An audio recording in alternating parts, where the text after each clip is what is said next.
Tudo começou em 2016, né? Fui num culto na igreja, eu sirvo a Deus na Congregação Cristã no Brasil. E nesse culto da igreja, um dos pregadores, né, o cooperador, levantou no culto e ele pediu oração para uma criança específica. A Natália, cuja cidade de Brumado abraçou lindamente a campanha na época. Eu fiz uma campanha, movimentei uma campanha nas redes sociais, o nome da campanha é Tudo por Natália. Né? Eu era cabeleireira aqui na cidade de Caculé, muito conhecida, de uma família muito conhecida. E as pessoas tinham aquele carinho, né? Sabia que a gente era uma família de pessoas honestas e tudo mais. Poxa, eu quero conhecer, eu quero ver como que é, se é como falam na Bíblia e tudo mais. E entrou aquela curiosidade. E foi quando eu fui ver a Natália, que eu a conheci, e vi que não era nada daquilo do que era passado pela falta de conhecimento, pela falta de informação.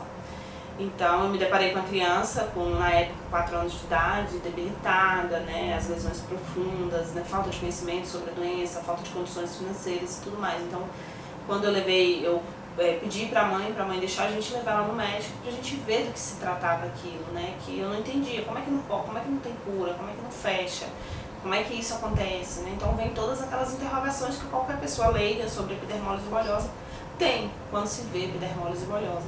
E foi quando eu vi que os curativos eram de alto custo, que a medicação era de alto custo, que um tratamento de uma criança dessa era surreal para uma família humilde da zona rural e tal.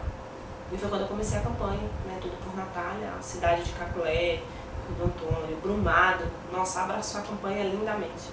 Tipo, se a gente fez tanto por uma criança só e tem tantas Natálias, tantas outras crianças precisando, por que não fazer por outras, né?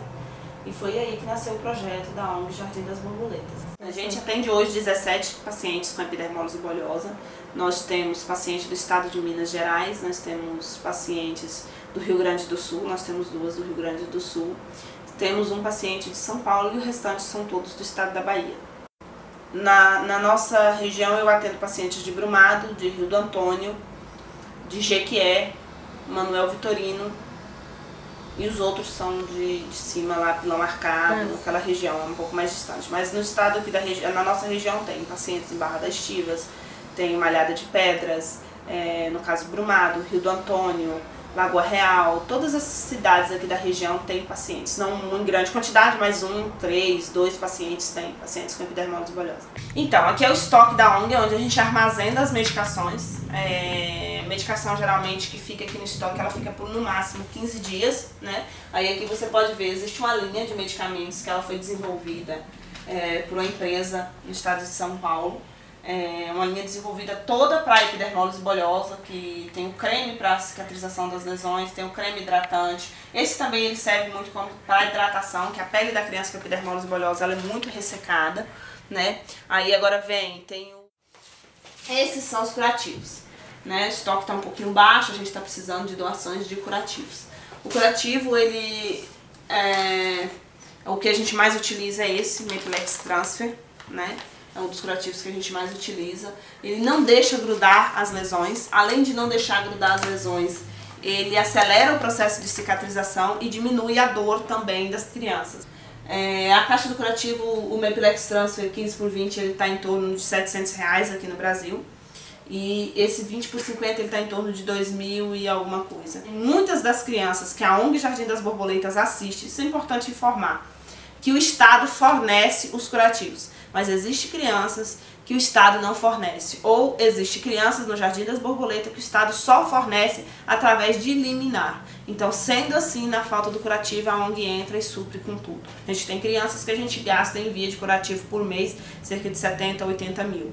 Então, isso varia muito de criança para criança. Já temos crianças que a gente não fornece curativo porque o Estado não deixa faltar. Além dela ser uma doença muito cruel, que a epidermólise bulhosa ela é uma doença muito cruel, ela é uma doença que ela mutila a criança. Quando a gente fala de mutilação, a gente fala da perda das mãos, da perda dos pés. Não é a perda que a mão vai cair, mas acontece o encapsulamento da mão e o encapsulamento dos pés, né? Tem alguns casos que as crianças atrofiam as pernas, não conseguem andar, atrofiam os braços, não conseguem esticar mais, né? Tem crianças que atrofiam parte do corpo, porque quando infecciona, quando inflama, tudo dói. Então a falta de... é automático, de quando você está inflamado, quando você está machucado, você não quer se movimentar. Então isso é automático, então isso acontece o atrofiamento dos músculos, dos nervos das crianças. Então isso gera uma aparência, né, diferenciada. Então acontece que as pessoas olham sim, as pessoas têm a curiosidade de querer saber o que é. Né? Ah, por que ficou assim? Ah, foi queimadura? Ah, se queimou. Então existe uma série de questionamentos por falta de conhecimento, né, das pessoas. E existe também, ah, se tá assim, isso pega, né? Eu acho que o que pega não é epidermose bulhosa, acho que o que pega é o preconceito, é o que você passa pro seu filho dentro de casa, é o que você ensina pro seu filho dentro de casa, né? Então o que pega é o preconceito. A epidermose bulhosa não é contagiosa, a epidermose bulhosa não pega, e é muito triste, né, a vida dessas crianças, porque além do sofrimento que a epidermose bulhosa causa neles, no dia a dia deles, né, no tratamento deles, ainda tem o preconceito da sociedade, por medo de pegar, por olhar com diferença, né? Então assim, é uma doença muito triste e infelizmente por falta de conhecimento das pessoas, as crianças além da doença de ter que enfrentar, tem que enfrentar o olhar dos outros, o preconceito dos outros. Mas ainda bem que existe muito amor, né? Que o Jardim das Borboletas ele é movido a amor, então a gente vê o amor das pessoas, né, que cercam o Jardim das Borboletas em prol dessas crianças.